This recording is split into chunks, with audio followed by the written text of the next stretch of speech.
beta button and you'll be notified when Anna goes live. You don't have to download anything new. It's the same app. It's brilliant. But right now, we have our own quizness to attend to. It is time for our nightly assignation. Make sure your phone is charged and do not disturb mode so nobody calls you in the middle of the game, okay? And ruins your chances at 10K. If you don't like the chat, you can swipe it right and away. Poof. But you're still here trying to steer clear to the winner's circle. So what do you say, Fannie Mae? Let's get down to the nitty gritty.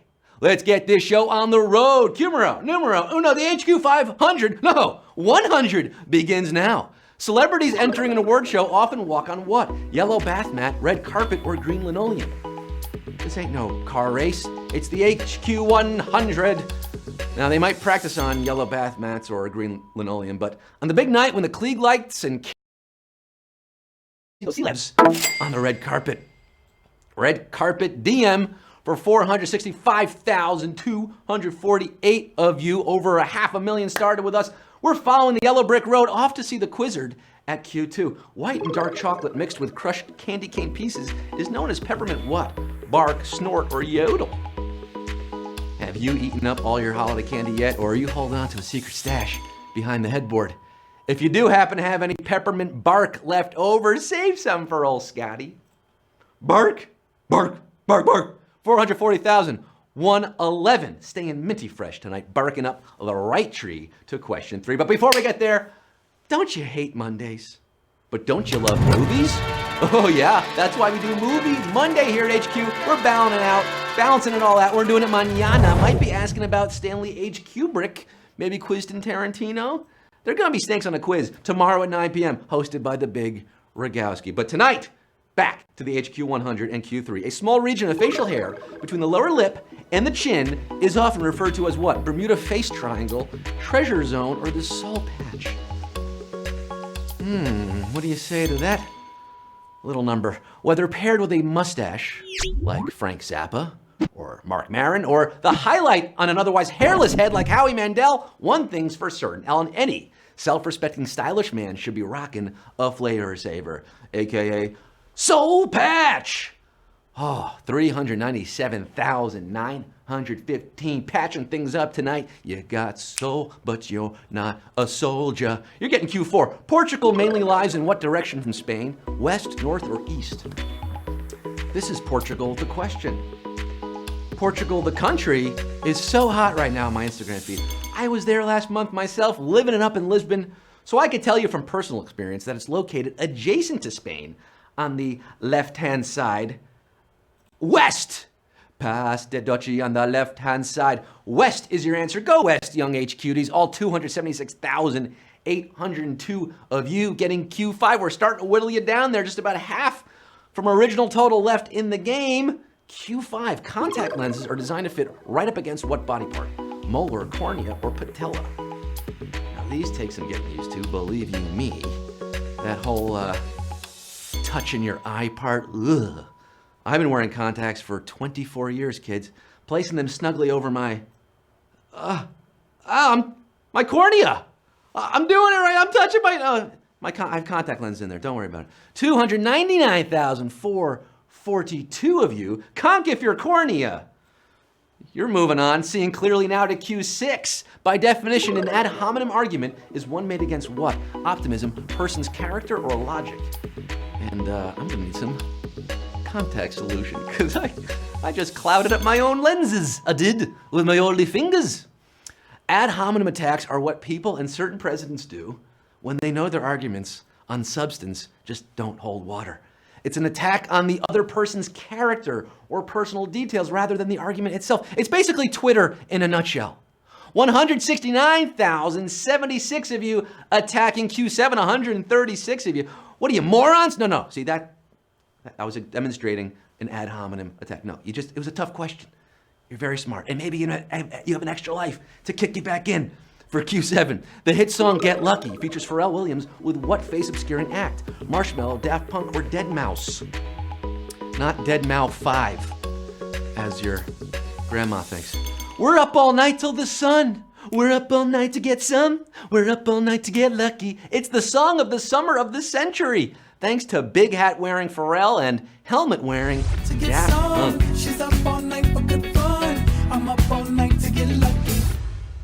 Oh, Daft Punk is most definitely playing at our house tonight. Our house. Boom. Do. 146,863 of you. You've come so far to give up who you are. You've come all the way to Q8. What city has an NHL team named after a kid's movie? Anaheim, Los Angeles, or San Jose? I'm sure Ryan Getzlaff, Brandon Montour, and goalie John Gibson are honored, repping the same team as Charlie Conway, Fulton Reed, and Goldberg. The Walt Disney Company founded the IRL Anaheim Mighty Ducks, the Mighty Ducks of Anaheim, after the 1992 hit movie Ducks Stick Together, right? Emilio! 132,696 skating on. Show me the flying V. Q9. What is the game of checkers called in the UK? Jumpers, nippers, or drafts? Checkers. Jumpers, nippers, or drafts. Jumpers is what them limeys call sweaters. But if you want to say king me across the pond, you better be Prince Charles or playing a game of drafts. Drafts. Because you draw the pieces. You don't draw them with your hand. It's like a British term. They're smarter than we are, all right? 64,010. Crowning Q10, drafting you into the continuation of this quiz. Which of these classic films was once released with weapons digitally replaced by walkie-talkies? Hook, E.T., or Raiders of the Lost Ark? Oh, Spielberg. That old Stevie Spielberg took advantage of new technology to make the 20th anniversary release of this film in 2002 feel less violent, but then regretted it, saying he didn't want to rob fans of their gun-loving memories. So he re-released E.T. again for the 30th anniversary as originally cut with those original weapons. Thanks, I guess. Was that a good move? 54,471 phoning Q11 Elliot. In what modern-day nation was the battle that led to the end of Napoleon's military and political career? Belgium, Germany, or France? We're at Q11, normally the penultimate question. Not tonight. Not the HQ 100. 54,471 remain for Q11. Napoleon stormed through Europe in the early 1800s, but in 1815, the Napoleonic Wars and his career came to an end at Waterloo. He finally faced his Waterloo. Whereloo? In modern-day Belgium. Belge. If it's Sunday, this must be Belgium. And for 23,670, this must be the correct answer. A slightly savage Q11 brutal, I should say. For 35,000, this question was your Waterloo, but 23,670 are getting Q12. Which of these words is not a heteronym? Bass, wound, or cleave?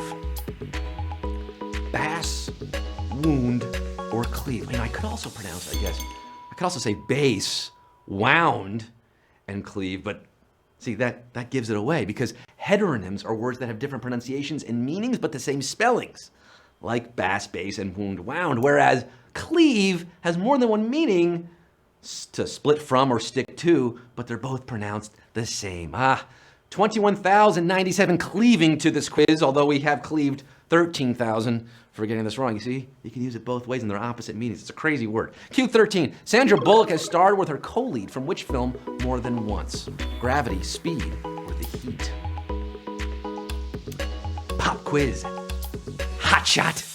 Sandy and Keanu had such hot chemistry in what was that movie? I think it was called The Bus That Couldn't Slow Down. That they re-teamed, not for Speed 2, but for The Lake House in 2006, which means Speed is your answer at Q13. And we have 11,745 Wildcats playing with house money tonight. The hilarity and excitement continues at Q14. Which of these African countries is technically a kingdom? Tanzania, Morocco, or Kenya? Getting to the later innings of this quiz. Since this country's founding by Idris in 788 AD, it's been ruled by a series of independent dynasties, the current Alawites since 1631. Along with Lesotho and Swaziland, Morocco is one of Africa's 3 kingdoms. The more you know.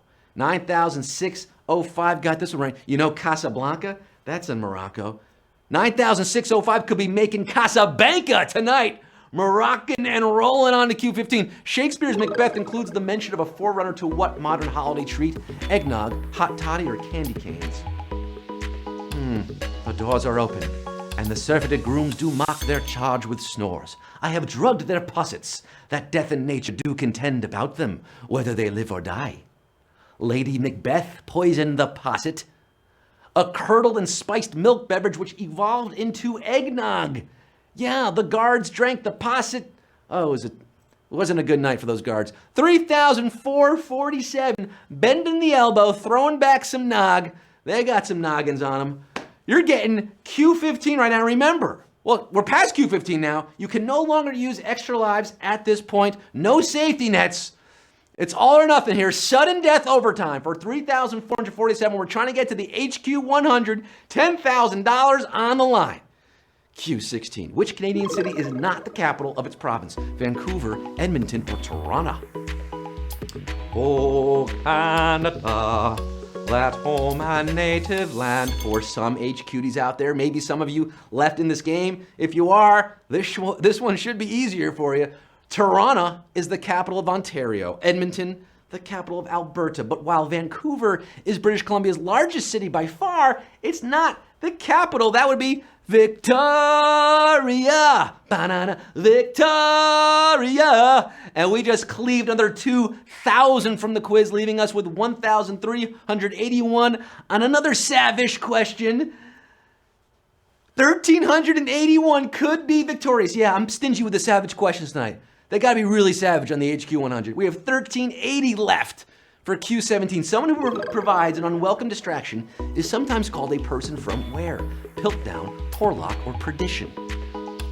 If we have another slightly savage question, we could get our HQ 100 here. Now, this would have to be really savage to get us to 100. This phrase goes back to 1797 when Samuel Taylor Coleridge dreamed an entire epic poem. While writing it down, a visitor distracted him until he forgot much of it. Oh, don't say it so. And today, the reason Kubla Khan isn't longer is because of a tedious person from Porlock, a coastal town in Somerset, England, and 744. Not looking to be poor tonight. This quiz could be a lock for some of you. We lost over 600 there, down to 744 for Q18. This could determine the HQ 100 right here. Which of these Dickens characters was introduced first? Samuel Pickwick, Miss Havisham, or David Copperfield? Remember, I'm not stopping until we get 100 or fewer players in the quiz. That's how HQ 100 works. You're all going to split that $10,000 prize. We're staying in the 19th century English literature field here. David Copperfield was published in 1850, and Great Expectations, where we meet Miss Havisham, was published in 1861. But the Pickwick Papers, featuring one Samuel Pickwick, was Charlie's first novel, serially published in 1836. And we're down to 351. What the dickens? You are chasing that paper to Q19. Could this be it? Who thinks it? Who thinks this could be the final question tonight? Let me know in that chat. Q19. Tom Cruise is younger than his romantic co-lead in which of these films? Top Gun, Cocktail, or Jerry Maguire? Tom Cruise, who's cruising in to the victory lane tonight. Tom has always looked younger than his on-screen lovers, let's be honest. But early in his career, he actually was. Like in Risky Business, he was 2 years younger than Rebecca De Mornay. And Top Gun, where he was 4 years younger than Kelly McGillis. And 275 knew that one. We also now know that age maybe wasn't exactly the issue for Kelly McGillis, looking back on it. But 275 feel the need for speed tonight, buzzing the tower for Q20. Could this be it for the HQ 100? The nickname for the place on Earth farthest from dry land comes from a book by what author? Jules Verne, Herman Melville, or Jack London? Place on Earth farthest from dry land, the so-called oceanic pole of inaccessibility, is located in the middle of the Pacific between New Zealand and Chile, nicknamed Point Nemo, after the hero of 20,000 Leagues Under the Sea by, oh, you know who it is now, Monsieur Jules Verne. Under the sea, ba-na, under the sea. But we're not under 100 players yet. Darling, it's better down where it's wetter at Q21 for 188 8 of you left in this game, biting those fingernails. This could be it. You're this close to that $10,000 prize. We started with over $500,000 in this game. You're one of the HQ 185, but can you be the HQ 100? Q21. Which job was not held by the man whose portrait is on the current US $10 bill? Treasury Secretary, Major General, or State Senator? Not held. Now, if you've managed to score tickets to the hottest musical of the decade, you might have scored this question correctly. Because the $10 bill is the Hamilton portrait, and Aham served as Major General in the nascent U.S. Army and the Treasury Secretary. But he was never a state senator. State senator is the answer, and no, not yet. At least one more question will be asked tonight. 116 of you now, not throwing away your shot. You've gotten all the way to Q22, and I'm running out of breath and questions, frankly. Q22, what was J.R. Ewing drinking right before he was infamously shot in Dallas? Bourbon, beer, or coffee? And that's in quotations because, of course, this is the TV show Dallas. Who shot J.R.? One of the great TV moments of all time. J.R.'s working late in his office when he hears some sneaking about, but not enough to tip him off that he's about to get shot. About to get got, J.R. You think he'd be more alert, seeing as he just took a sip of coffee. And we got our HQ 100, baby! 28 of you are big winners. A savage Q22. Woo!